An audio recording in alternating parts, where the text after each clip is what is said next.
सर्वप्रथम माँ सरस्वती के श्री चरणों में वंदन करती हूँ और आप सभी का इस वीडियो में अभिनंदन करती हूँ। कैसे हो प्यारे दोस्तों, उम्मीद करती हूँ आप सब बहुत अच्छे हैं और खूब मन लगाकर पढ़ाई कर रहे हैं। आपका सेकंड ग्रेड का संस्कृत शिक्षा विभाग का जो है वो एग्ज़ाम भी बिल्कुल पास आ गया है। ऐसे में आज हम एक और विधा हिंदी की जो है आलोचना विधा उसका हम रिवीजन करेंगे साथियों। तो आइए चलते हैं रिवीजन करने के लिए। आलोचना विधा के बारे में आज हम पढ़ेंगे सेकंड ग्रेड में। शायद ये पक्का तो कंफर्म तो ध्यान में नहीं है मेरे सेकंड ग्रेड का सिलेबस, लेकिन शायद ये विधा है सेकंड ग्रेड के सिलेबस में। तो इसमें जो मुख्य आलोचना विधा की जो रचनाएं हैं वो मैं आज आपको बताऊंगी। आप इस वीडियोज़ को भी 1 से 2 बार सुन लोगे तो भी आप आराम से, अगर इस विधा का कोई प्रश्न आता है तो कर लोगे साथियों।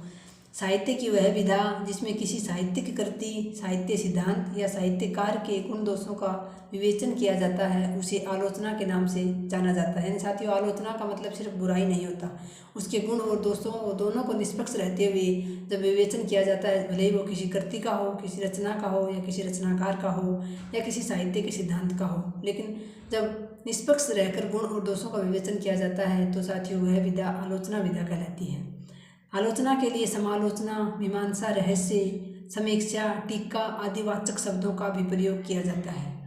डॉक्टर नगेंद्र ने भिखारीदास को हिंदी आलोचना का सूत्रपात करता माना है। साथियों, आप बताएंगे भिखारीदास हिंदी साहित्य इतिहास के किस काल के प्रमुख कवि हैं, और उसमें भी उस काल में 3 भागों में अलग अलग बांटा गया है उस काल को, तो उसके भी किस वो जो अलग अलग उपभाग किए गए उसके किस उपभाग के कवि हैं साथियों, ये आपका प्रश्न है आज के लिए। तो भिखारीदास को हिंदी आलोचना का सूत्रपात करता मानने वाले विद्वान हैं डॉक्टर नगेंद्र। भारतेंदु हरिश्चंद्र ने नाटक शीर्षक से आलोचना करती लिखी, यानी नाटक नाम दिया लेकिन आलोचना है वो विधा में। तो ऐसी तो कुछ रचनाएं हैं अटपटी सी जिनका नाम कुछ और है और हैं वो कुछ और, तो उनको आपको याद रखना है। भारतेंदु हरिश्चंद्र ने नाटक शीर्षक से आलोचना करती लिखी थी। हिंदी आलोचना साहित्य का आरंभिक विकास भारतेंदु युगीन पत्र पत्रिकाओं में प्रकाशित होने वाली पुस्तक समीक्षाओं से हुआ, यानी भारतेंदु काल में ही लगभग गद्य विधाओं का जन्म हुआ है। तो समीक्षा विधा जो है, आलोचना विधा है, इसका जो है सूत्रपात भी भारतेंदु युग में जो पत्र पत्रिकाएं छपती थी उनमें जो पुस्तकों की जो समीक्षा होती थी उसके रूप में हुआ था। हिंदी आलोचना साहित्य में प्रथम उल्लेखनीय नाम बद्रीनारायण चौधरी प्रेमघन का है, जिन्होंने आनंद कादम्बिनी में लाला श्रीनिवास दास के संयोगिता संयमवर नाटक की आलोचना प्रकाशित की थी। यानी सबसे पहले हिंदी आलोचना में, पहले वैसे डॉक्टर नगेंद्र ने तो भिखारीदास को माना है, लेकिन वैसे पूछा जाए तो लाला बद्रीनारायण चौधरी जो प्रेमघन जो हैं, जो भारतेंदु काल के प्रमुख कवि हैं, इन्होंने आनंद कादम्बिनी जो इनकी पत्रिका थी उसमें सबसे पहले लाला श्रीनिवास दास के जो संयोगिता संयमवर जो नाटक था उसकी आलोचना करके सूत्रपात किया था। पंडित बालकृष्ण भट्ट ने हिंदी प्रदीप में सच्ची समालोचना शीर्षक से संयोगिता संयमवर नाटक की आलोचना की थी। यानी सबसे पहले संयोगिता संयमवर जो नाटक है लाला श्रीनिवास दास का, उससे आलोचना प्रकाशित होनी शुरू हुई थी, उसकी आलोचना हुई थी सबसे पहले। भारतेंदु युग में पुस्तक रूप में किसी आलोचनात्मक कृति का प्रकाशन नहीं हुआ, यानी पूरी किसी आलोचना विधा के नाम से पूरी कोई रचना नहीं लिखी गई, बल्कि जो नाटक लिखे गए थे उन्हीं पर आलोचना प्रकाशित हुई। पुस्तकाकार रूप में प्रकाशित हिंदी की प्रथम आलोचना आचार्य महावीर प्रसाद द्विवेदी कृत हिंदी कालिदास की आलोचना है।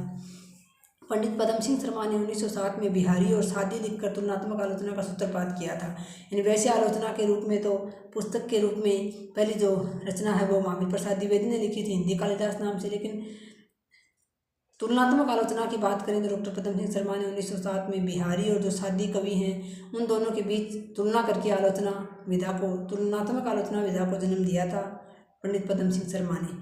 1910 में मिश्र बंधुओं ने हिंदी नवरत्न लिखकर देव को हिंदी का सबसे बड़ा कवि घोषित किया था। यानी 1910 में मिश्र बंधुओं ने एक पुस्तक लिखी थी हिंदी नवरत्न, इसमें उन्होंने हिंदी के जो बड़े 9 कवि थे उनका इन्होंने जिक्र किया था और वहाँ उन्होंने आपस में उनकी तुलना करके आलोचना की थी। और इसी युग में देव और बिहारी को लेकर कुछ विवाद खड़ा हुआ था, उसी विवाद पर कुछ रचनाएं लिखी गई हैं जो इस प्रकार से थी। बिहारी और देव लाला भगवान दीन ने लिखी थी। यानी जब मिश्र बंधुओं ने हिंदी नवरत्न में देव को भी जब 9 कवियों की आलोचना की आपस में, तो फिर उसके ऊपर विवाद खड़ा हो गया, तो फिर लाला भगवान दीन ने रचना लिखी बिहारी और देव। उसके बाद कृष्ण बिहारी मिश्र, एक और मिश्र बंधुओं के अलावा मिश्र कवि थे, इन्होंने लिखी देव और बिहारी। फिर पदम सिंह शर्मा ने लिखी बिहारी सच्चाई की भूमिका। ये तो थे कुछ जो विवाद खड़ा हो गया था उसके बाद जो लिखी गई रचनाएं थी। इसके बाद आगे हैं हिंदी के प्रमुख आलोचक और उनकी कुछ कृतियाँ हैं। तो सबसे पहले आलोचक हैं बाबू श्याम सुंदर दास। इन्होंने लिखी थी साहित्य आलोचन और रस रहस्य। रस रहस्य रचना उनकी महत्वपूर्ण मानी जाती है और साहित्य आलोचन। उसके बाद आचार्य रामचंद्र शुक्ल ने कुछ आलोचना विधा लिखी है, जैसे काव्य में रहस्यवाद, भ्रमरगीत सार, रस मीमांसा, जायसी ग्रंथावली की भूमिका, तुलसी ग्रंथावली की भूमिका। तो इनकी जो रस मीमांसा ग्रंथ है शुक्ल जी का, ये बहुत महत्वपूर्ण है। ये एक से रस रहस्य, रस मीमांसा, ये ग्रंथ आपको याद रखने हैं। एक जैसे से नाम के जो ग्रंथ होते हैं उनको आप एक जगह एक पेज में लिख लिया करो, उसके बाद उनको बार बार पढ़ोगे तो वो याद रह जाएगा। उसके बाद निराला जी ने लिखी थी रविंद्र, कविता कानन, पंत और पल्लव, ये इनकी आलोचना विधा की रचना है। उसके बाद नंद दुलारी वाजपेयी प्रमुख आलोचक माने जाते हैं। नया साहित्य, नए प्रश्न, हिंदी साहित्य, 20वीं सदी, राष्ट्रभाषा की समस्याएं, ये इनकी आलोचना विधा की रचनाएं हैं। उसके बाद गिरिजा कुमार माथुर हैं। नई कविता, सीमाएं और संभावनाएं, ये गिरिजा कुमार माथुर की आलोचना विधा की रचना है। नई कविता, सीमाएं और संभावनाएं। उसके बाद डॉक्टर रामविलास शर्मा भी प्रमुख आलोचक माने जाते हैं। ये भी प्रमुख गद्यकार ही थे। इनकी हैं निराला की साहित्य साधना, आचार्य महावीर प्रसाद द्विवेदी और हिंदी नवजागरण, आचार्य शुक्ल और लोक जागरण, कामायनी के अध्ययन की समस्याएं, ये डॉक्टर रामविलास शर्मा की रचनाएं हैं। उसके बाद डॉक्टर नगेंद्र ने भी कुछ आलोचना विधा में कुछ रचनाएं लिखी। सुमित्रानंदन पंत, रस सिद्धांत, साकेत एक अध्ययन और रीति काव्य की भूमिका, ये इनकी आलोचना ग्रंथ है डॉक्टर नगेंद्र के। तो इनका भी आपको याद रखना है। रस सिद्धांत बहुत महत्वपूर्ण ग्रंथ है। उसके बाद डॉक्टर नामवर सिंह जो प्रमुख आलोचक हैं। कविता के नए प्रतिमान, छायावाद, वाद विवाद, संवाद, इतिहास और आलोचना, कहानी और नई कहानी, दूसरी परंपरा की खोज। दूसरी परंपरा की खोज जो रचना है ये महत्वपूर्ण है डॉक्टर नामवर सिंह की। उसके बाद विजय देवनारायण शाही हैं। शमशेर की काव्य अनुभूति की बनावट, ये इनकी गद्य रचना है, आलोचना विधा की रचना है। उसके बाद लक्ष्मीकांत वर्मा हैं। नई कविता के प्रतिमान, नए प्रतिमान, पुराने निकष। उसके बाद जगदीश गुप्त हैं। नई कविता, स्वरूप और समस्याएं। उसके बाद धर्मवीर भारती, मानव मूल्य और साहित्य। मुक्तिबोध की हैं कामायनी एक पुनर्विचार, नई कविता का आत्म संघर्ष, नए साहित्य का सौंदर्य शास्त्र और एक साहित्यिक की डायरी, ये मुक्तिबोध की प्रमुख आलोचना विधा की रचनाएं हैं। उसके बाद शिवदान सिंह चौहान हैं। प्रगतिवाद, साहित्य अनुशीलन, आलोचना के मान, प्रगतिशील साहित्य की समस्याएं। उसके बाद केदारनाथ सिंह हैं। आधुनिक हिंदी कविता में बिंब विधान। उसके बाद नंद किशोर आचार्य हैं। अज्ञेय की काव्य तितीर्षा, ये कुछ आलोचना विधा की रचनाएं थी और कुछ प्रमुख आलोचकों के नाम और उनकी विधाओं की जो है रचनाओं के नाम थे साथियों। नीचे मैंने एक जैसी सी जो रचनाएं हैं उनको एक डब्बा सा बना के मैंने लिख रखा है, तो ये मैं आपको एक बार बता देती हूँ। जैसे कि रस रहस्य है, ये बाबू श्याम सुंदर दास की है। उसके बाद रस मीमांसा आचार्य शुक्ल की, रस सिद्धांत डॉक्टर नगेंद्र की है साथियों। और रसज्ञ रंजन एक अलग से विधा है, ये नहीं है साथियों, आलोचना विधा नहीं है, ये महावीर प्रसाद द्विवेदी की है, लेकिन एक जैसे सा नाम है इसलिए मैंने लिख रखा है। बाकी जो ऊपर वाले तीन हैं, रस रहस्य, रस मीमांसा और रस सिद्धांत, तीनों आलोचना विधा की रचनाएं हैं।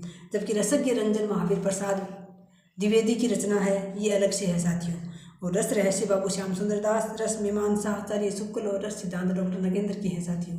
तो ये हमारी आलोचना विधा का थोड़ा सा रिवीजन था साथियों।